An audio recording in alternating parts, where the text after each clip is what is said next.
Hello guys, welcome back to the channel. So today I'm going to be working on the hay rake that I bought at auction, and it's never been tested or anything. And before I really get into trying to fix it, I'm going to try to run it real quick and see if there's anything else wrong with it. I already know there's a few things, like it needs new tires. It's got a bunch of these fingers or the little rakes that are on there that need replaced, but I want to see if there's any mechanical issues. So this is a new idea hay rake, and it's a very simple hay rake. It's ground driven, it's driven off the wheels, and it is a belt drive. So there's this belt that makes everything move. There's no gearbox or anything. It's a very simple hay rake. So they call this a parallel bar rake. A lot of people just call them a bar rake. So it's got these bars in here with your fingers or your little rakes on there, and as that spins, it's going to push all the hay to the side and make a pile on this side. So since I bought this belt has been off, and that's the way you store it. You actually loosen it up and take the belt off so it doesn't stretch over time.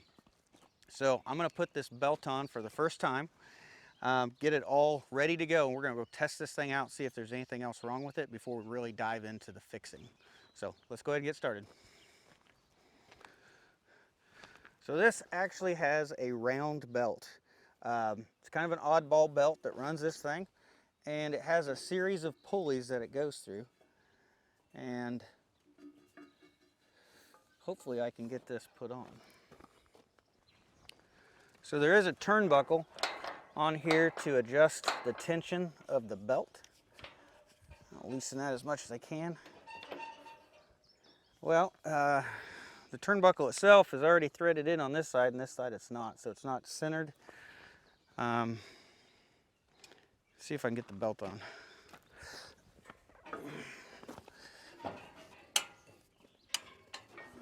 Well, I'll tell you what I'm going to do. I'm going to take this little turnbuckle out, and then we can really loosen this thing up, and we'll get this turnbuckle centered while we're at it.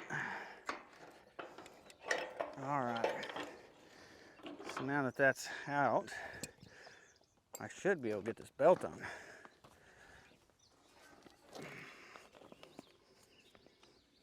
Oh yeah, no problem.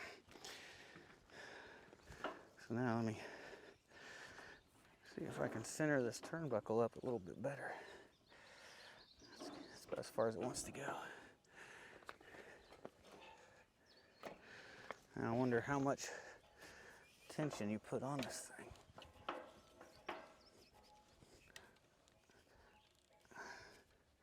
Let's try there and see where we're at, shall we?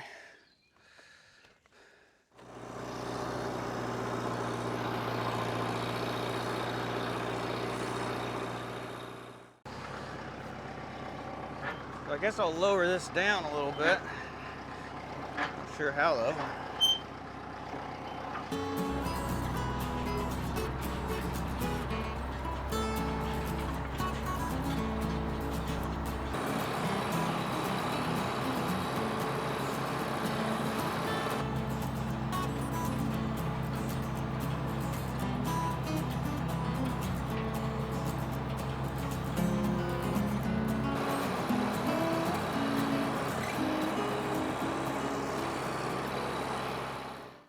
So for the first time actually trying to rake hay with this rake, I'm very happy with the way it performed. I bought this thing at auction for like 275 bucks. So I wasn't for sure what I was going to end up getting here, but so far everything worked fine. So the belt drive worked fine. It raked hay, drove everything just fine. The belt didn't fall off. I hear a lot of people complain about the belt wanting to fall off on these machines. So far that hasn't been a problem. So yeah, for $275, I think I am very happy with the way this hay rake worked. So it didn't get all the hay, okay? So it did leave some hay behind on the ground, so that may be I didn't lower it enough. But what I think the biggest problem is there's several teeth, sets of teeth missing on this machine. And so I went and bought a bunch of those, so I know there's at least 10 that are missing and need replaced, and there may be some other ones that are bent up that may need bent back or something.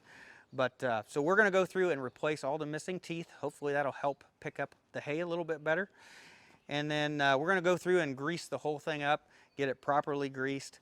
And then one other thing that just annoys me is that it's not easy to hitch up to because the jack is missing. So there used to be a factory jack. It would have been underneath here. And then when you ran the rake, it would have pivoted backwards out of the way. And without a jack, it's just a pain to get hitched up. So I went and bought a trailer jack. And what I'm going to do is I'm going to weld that onto the side of here. And that'll at least make it a lot easier to hitch up to the tractor once I get that attached. So let's go ahead. I'm going to do those things, and then we'll come back and we'll try this again, see if we can get it to rake hay even better.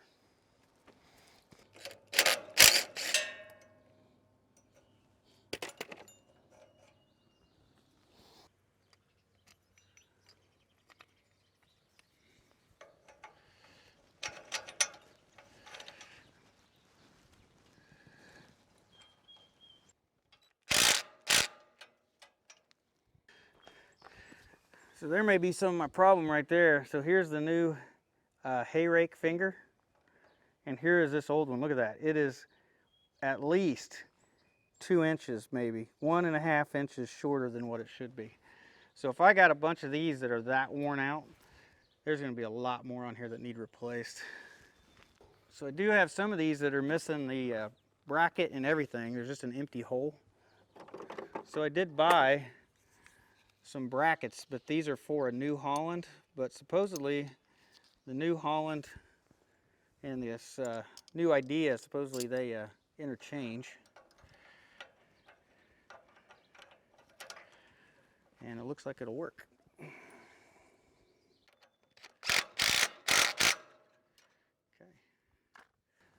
So I just got done replacing all the teeth that I had except for one. I still have one missing because I ended up being short one bolt. Just my luck. So I'm looking this over, and this side was higher than this side. And in here is supposed to be, there's a spring that's like the suspension of it. And they've got this tightened down so far that the spring is fully compressed and there's no suspension anymore. It's rigid on this side. And this side over here still has where it can kind of bounce. And so what I'm going to do is I'm going to loosen this up and try to decompress that spring a little bit so there is some suspension on this side, and then hopefully that will even my sides back out. So I've taken this apart, and on the inside was the spring, and you can see the spring has broken. So if you kind of piece this back together, you kind of can estimate how long that was. And that was about a 4.5 inch long spring. So I got out the manual to see what the manual said. And the manual said it should be closer to a 7 inch long spring. So we're going to go try to find a replacement and find one that's closer to the length that the manual says. So this is basically the suspension. It's like the shock absorber of the left-hand side of the rake. This is what allows it to bounce up and down. So it's probably pretty critical that we get the right size so that it rakes properly. So this is the jack that I bought for the hay rake. Just a simple trailer jack. So that's as high as it'll go. This may be a little bit short. So it just fits on the hay rake. So the good thing about this jack is that it can be turned and pivoted backwards, or you can actually unpin it and just take it off the machine completely so it's not in your way. And it comes with this insert on the inside. And this little insert's made so you can weld that onto your trailer. So we should be able to weld this on, and then we can mount this jack. So always need to make sure what you're welding on is nice and clean.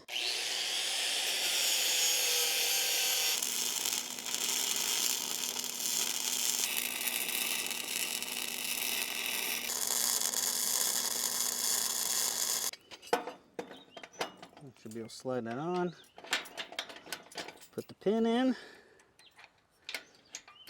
And you should be able to jack up on this at least a little bit. And there it is. It's enough to unhitch. That should work. Then we can also store it. Yeah, I think that'll be out of the way. So I ended up going into town to try to find some parts, and I tried finding a replacement spring, something close to this coil spring or this compression spring, and needless to say, I did not find anything. So I'm going to go ahead and just put it back together with the two biggest pieces. And the manual actually tells me, you know, the length and the outside diameter. It tells me how many coils there is in the spring, so I should be able to look around and find one that is fairly close to that size. And I can also measure the diameter of the wire on here and be able to come up with a spring that's probably fairly close enough to work, but I'm not gonna have that today. So I'm just gonna go ahead and put it back together. And I've got all the teeth on the rake now, so it should be ready to give it another shot.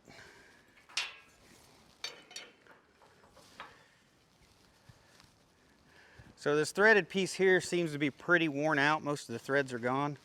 I went ahead and put 2 new nuts on here, but I may have to end up replacing this threaded piece later. The way I would do that is I would get probably some all thread the same size. This is 9/16 thread, and then I'd probably cut this rod off and weld a new section of threaded rod on there. But I'm going to wait until I get a compression spring that's the right size before I even mess with it. Well, I think I'm ready to try the hay rake out one more time. All the teeth on the rake are replaced. There's no missing teeth anymore. Replaced quite a few of the worn out ones. And, you know, it's all greased up and ready to go. So, but before I go, there's one thing that concerns me is the trailer jack that I just welded on there. So I've got it sitting in that position where it's kind of sticking backwards, but the handle on it is hanging down.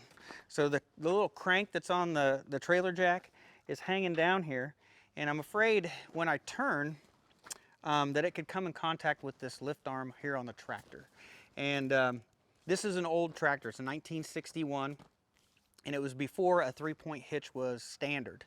So each tractor company came out with their own hitch style, and this is an eagle hitch. And it is a fixed, it's basically a 3-point hitch, but it is fixed. It has a fixed width. There's no sway to it whatsoever. So if that would come in contact with that, and while turning, it would probably just bend up the trailer jack handle.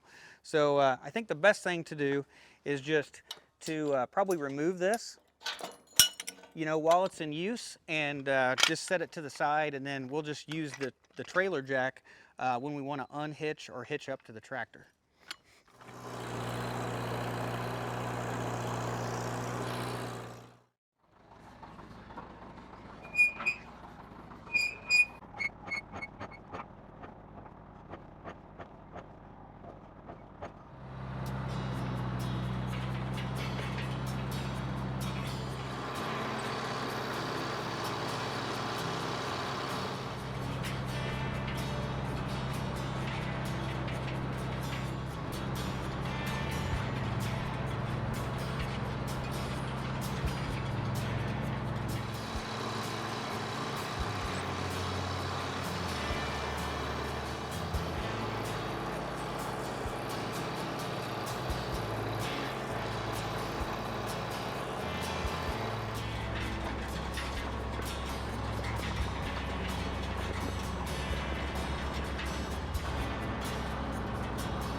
So after driving the hay rake the second time, definitely happy with the way it's performing.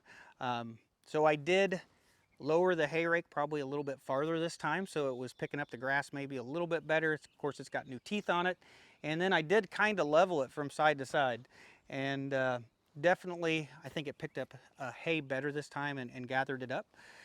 And you know, I did replace 10 teeth on it. It needs several more replaced, but those 10 teeth were probably $2-3 a piece.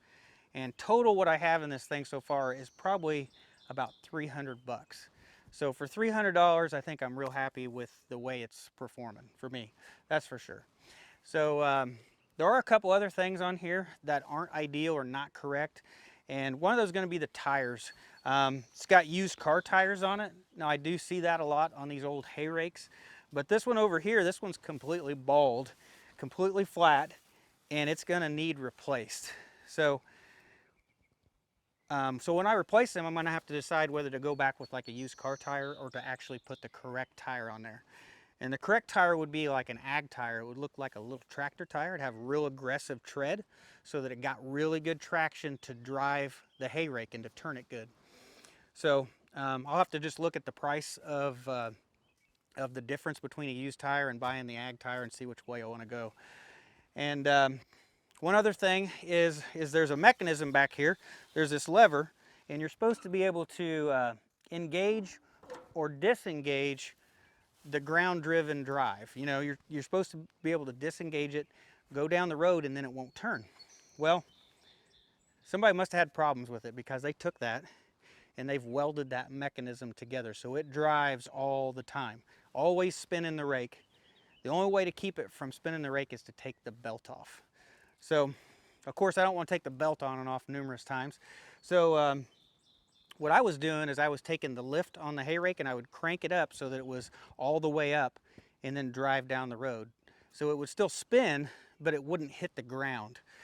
And then when I got to wherever I wanted to rake, I would lower that back down and then go to raking the hay. So it's not the most ideal, you know, situation, but I don't have a lot of traveling to do with it, so I think it's going to work fine for me.